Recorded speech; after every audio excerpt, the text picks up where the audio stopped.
There are a lot of empty chairs at Thanksgiving dinners these days, and the reason is, by their own self-reporting, nearly 1 in 4 Washingtonians have stopped talking altogether with either a friend or a family member because of politics. People feel divided. Oftentimes it feels like you can't talk to your neighbors. People feel isolated. They feel polarized. It's not just about politics. It's a lot deeper and broader than that. So it's difficult to find ways to connect. There's lots of social issues that have divided our country. Problems that we have as a society. Violence in our community, complexity of homelessness, lack of social cohesion, guns, public health issues, topics that are often divisive or very energized by emotion and conviction. How could we ever work through these problems? The very best way to deal with this is, in fact, to ask people to talk about it with one another. Bridge of Hope is really opening up a new way of having a dialogue, a public conversation about their common values. Bridge of Hope is really bringing that community together and strengthening it through dialogue.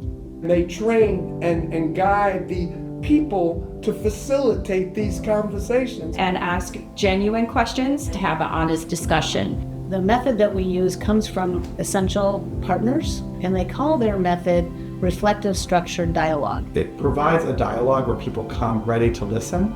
And not try to convince someone to think the way you're thinking. It's not to debate an issue.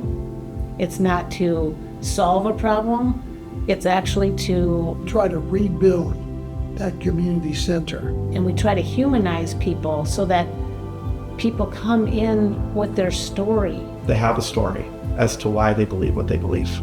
I am extremely encouraged by efforts like Bridge of Hope at the Pearson Kitsap YMCA. The Y is a perfect bridge because that's where people of all kinds of faiths and ethnic backgrounds and differences come together. That makes the Y an ideal place. If you look at our history, we have played critical roles at times of great need.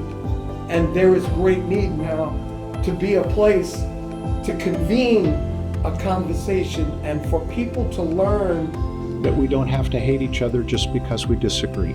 A facilitator reached out to me. They knew that I was a communication instructor, and they said, hey, I think that this would be something that your classes could really benefit from. It was really important to the planning committee that we could enter into dialogue around politics, homeless situation, whatever it may be, is at the forefront of their concerns.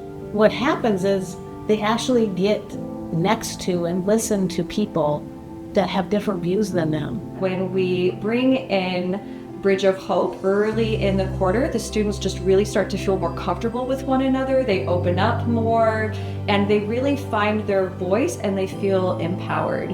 I think for the most part, people were glad to share their opinions and glad to be heard.